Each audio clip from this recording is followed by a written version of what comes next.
Well, I think that we look out for the community a little bit, you know, we're kind of like almost like a watchdog. One early morning ice storm when it was particularly bad, and when we got down here, our locals had gotten in and were already making coffee and started to get the place running without us. I guess they didn't really need us, they just needed the place. You know, the fire department goes out, we just give them sandwiches and when they get back. Same with the police department. You know how many people over the course of the years I've given a ride home to, they've gotten here on a Friday night and they can't make it up to where they got two-wheel drive or summer tires. It's like, just get in, we'll give you a ride, we'll get you a car in the morning when it's a brighter day, you know. People come in here when they used to ski with their family when they were younger, or they're just bringing their family here now. There's so many people that you like, their parents worked here and then their children got jobs here. People have so many memories. Every day you hear somebody say, oh, I came here when I was a kid with my grandfather, brought me here all the time. Now I'm bringing my grandkids. People gotta eat, right? It's all great food and we try and make it homemade as much as we can. Originally it was the post office and then it was like a kind of a country store at the turn of the century, and then eventually evolved into a restaurant sometime into the late 20s or 30s, I believe.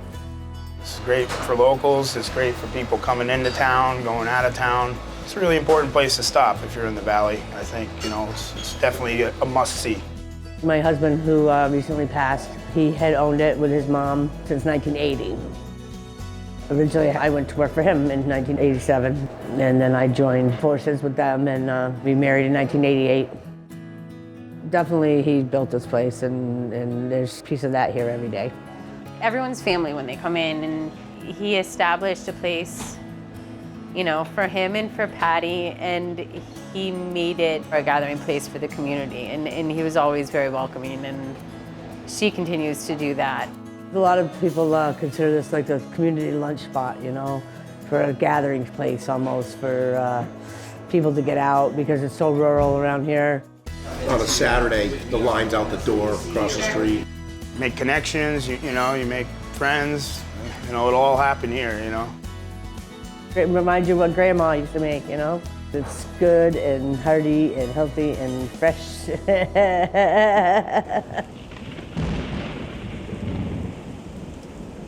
The day of the flood, we had opened like normal, and John and I got here at like 7:30. It was pouring rain. They called us days before, and they said, this is like really gonna be the big one. And we were like, yeah, we've seen 100 of them, you know. This whole center of town was a disaster. I don't think it was quite ready to fall in, but it really looked like it was ready to fall in. You know, there was no easy fix. There was no Band-Aid that was going to fix it. It was either the whole, you know, total remodel or just, yeah.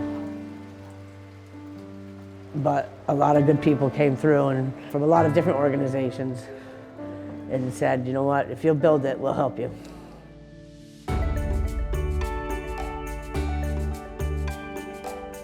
Dan Kamari from the Wilmington Fund, he called me and John for a meeting and he said, look, we come to this town because of places like Dots and we want to bring our family here, we want to continue.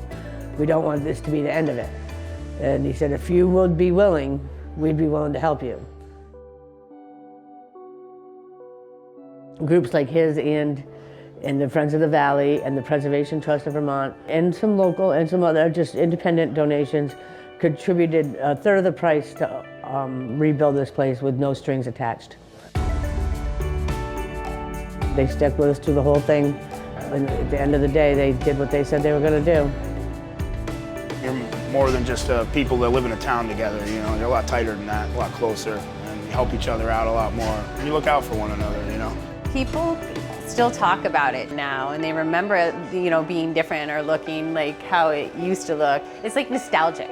I think it was like a beacon of hope, this building. If you saw this get put back together, then there was hope that it would all come back together, you know what I mean? I just want them to know that how very grateful we are for their support over the last 30+ years. Even with John's passing, they were there for us and continue to be there for us, and it doesn't go unappreciated.